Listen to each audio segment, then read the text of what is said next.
In this screencast, we're going to deploy a Node.js application from a GitHub repository to Nodejitsu using the Codeship.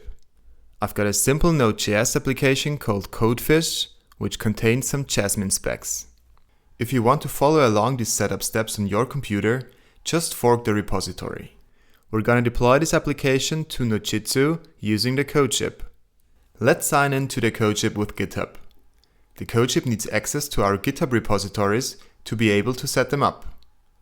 Let's allow access. We're back at the Codeship. Now let's create our first project. The first step of our project setup is to select GitHub as our repository provider. In the list of my GitHub repositories, I search for my repo Codefish node and select it. Now our repository is connected and we can set up our test commands. We select Node.js as our framework. This pre-populates the setup commands and the test commands for us. The Codeship suggests Node.js 0.10.18, but I want to use the same Node version as on my computer. When I type node v in the terminal, I find out that I use Node 0.10.15. So I just copy my Node version into the nvm install and nvm use statements. Additionally to my Node modules, I need to install Jasmine Node globally to be able to run my Jasmine specs. I don't need npm test for my Jasmine specs, so I comment it out. Instead, I want to run Jasmine Node spec. Now let's finish our setup and go to the dashboard. We can trigger a build for our application by pushing to our repository. Let's add the Codeship status image to the README file.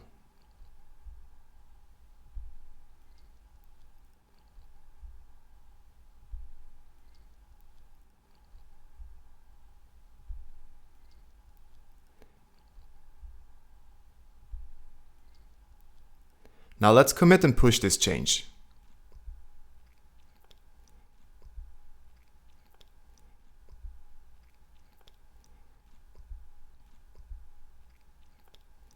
This triggered a new build on the Codeship. We can access the build details by clicking the arrow on the right. Here we can follow the running builds. By the way, if you ever need help, check out the Codeship documentation. If you encounter any problems, contact the Codeship crew by clicking on the support links in the top right or the bottom right corner. And a few seconds later, our build succeeded. Great! We see all the commands that were run. After a few initial preparation commands, the Codeship ran the commands that we specified a few moments ago. We can inspect the output of a single command by clicking on it. So we can see that 2 Jasmine specs were run. We've already pushed to our repository, watched our build log and got a green build, so we can finish this assistant. Now let's deploy our application to Nodejitsu. We go to our project settings by clicking on the settings icon in the projects dropdown. And then to the deployment section. We want to deploy to Nodejitsu. Now we need to enter our Nodejitsu username and token. I can already fill in my username Codeship Tutorials.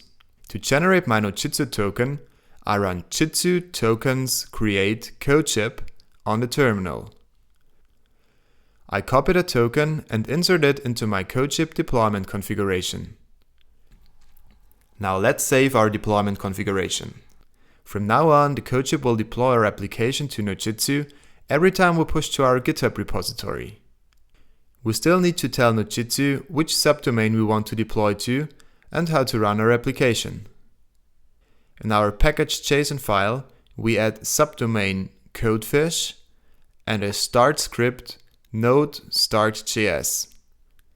This way Nodejitsu will know where to publish our app and how to launch it. I commit and push the change, and immediately another build starts running on the Codeship. Let's go back to our project overview. I will fast forward until the build is finished. After the commands we already know from our first build, our application also gets deployed to Nodejitsu now. And about 2 minutes later, our application is online. When we open codefish.nodejitsu.com now, our deployed application appears. If you need help with setting up your own application, please use the support link in the top right corner or tweet us at Codeship.